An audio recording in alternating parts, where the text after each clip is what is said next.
ನಮಸ್ಕಾರ, ನಾನು ನಿಮ್ಮ ದೀಕ್ಷಿತ್ ತ್ಯಾಮಂಗ.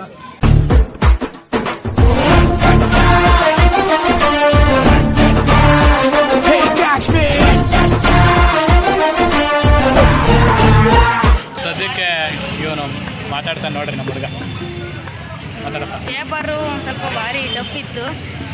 ಅದರಲ್ಲಿ ಒಂದು 90-95 ಮಾರ್ಕ್ಸಿಗೆ ಬರ್ದೀವಿ ನೋಡ್ರಿ. ನಮ್ಮ ಹುಡುಗ ಟಫ್ ಇದ್ರು 90-95 ಮಾರ್ಕ್ಸಿಗೆ ಬರ್ದಿದ್ದಾನೆ. ಮಾತಾಡಿ. ಇನ್ನೂ ಸ್ವಲ್ಪ ಕಷ್ಟ ಅನಿಸಿತ್ತು, ಹಾಗಾದ್ರೆ ಬರ್ದೀನಿ. ಹಾಂ, ಸಾಕು ಬಿಡಪ್ಪ. ಹಿಂಗೆ ಎಕ್ಸಾಮ್ ಬರ್ತಾನೆ ಅಂತ ಕೇಳೋಣ. ಒಂದು ಜೋರ ಮಾತಾಡಪ್ಪ. ನೀನು ಮಾಡೆಲ್ ಪೇಪರ್ 5 ಬಿಟ್ಟಿದ್ರು, 5 ಓದ್ಕೊಂಡ್ರೆ ನೀವು ಪಾಸ್ ಆಗ್ಬೋದು, ಸ್ಕೋರ್ ಆಗುತ್ತೆ ಅಂತ ಹೇಳಿದ್ರು. ಅದು 5 ಓದ್ಕೊಂಡು ಚೆನ್ನಾಗೇ ಬರ್ತಿದ್ದೀವಿ, ಒಂದು 65 ಮಾರ್ಕ್ಸಿಗೆ ಬರ್ತಿದ್ವಿ. ಚೆನ್ನಾಗಿತ್ತು. ಏನಂದರೆ ನಾವು ಅನ್ಕೊಂತೀವಿ ಸರ್ಗಳು ಹೇಳ್ತಾರೆ ಅಂತ, ಸರ್ಗಳು ಹೇಳ್ತಾರೆ ಸಿಸ್ ಕ್ಯಾಮ್ರಾ ಐತೆ ಎಲ್ಲ ಇದ್ದಾವೆ ಅಂತ. ನಾವು ನಗ್ತಿದ್ವಿ ಸಿಸ್ ಕ್ಯಾಮ್ರಾ ಏನಿಲ್ಲ ಅಂತ. ಆದರೆ ರಿಯಲ್ ಏನಾದರೂ ಸಿಸ್ ಕ್ಯಾಮ್ರಾ ಇರುತ್ತೆ, ಯಾರಿಗೂ ಬರೆಯೋಕ್ಕೆ ನೋಡ್ಕೊಂಡು ಬರೆಯೋಕ್ಕೆ ಬಿಡೋಲ್ಲ. ಹೀಗಾಗಿ ನೀವೇ ತಮ್ಮ ಸ್ವಂತಕ್ಕೆ ಮುಂದೆ ಓದ್ಕೊಂಬಂದು ಬರೆದ್ರೆ ಪಾಸು, ಇಲ್ಲಾಂದರೆ ಫೇಲು.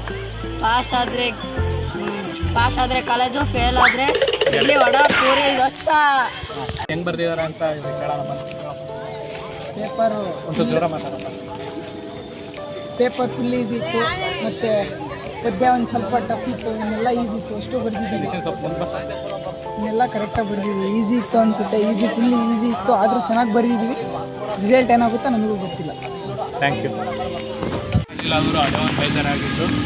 ಗರ್ಲ್ಸಿಗೆ ಸುಮಾರು ಜನ ಕರೆದ್ವಿ, ಮಾತಾಡಿ ಬನ್ನಿ ಅಂತ, ಬಟ್ ಯಾರೂ ಬರಲೇ ಇಲ್ಲ. ಬಾಯ್ಸ್ ಇದೆ, ಇಷ್ಟೇ ಜನ ಸಿಕ್ಕಿದ್ದು ನಮಗೆ. ಇನ್ನೂ ದಿನ ಬರೋಣ, ಬರ್ರಿ ಎಲ್ಲರೂ ಹೆಂಗೆ ಬರೋದ್ರು ಅಂತ ಕೇಳೋಣ. ಮತ್ತು ಇವತ್ತಿನ ವಿಡಿಯೋ ನಿಮಗೆ ಏನು ಮಾಡ್ತಾಯಿದ್ದೀನಿ, ಇಷ್ಟ ಆದರೆ ಲೈಕ್ ಮಾಡಿ, ಶೇರ್ ಮಾಡಿ, ಸಬ್ಸ್ಕ್ರೈಬ್ ಮಾಡಿ. Thank you.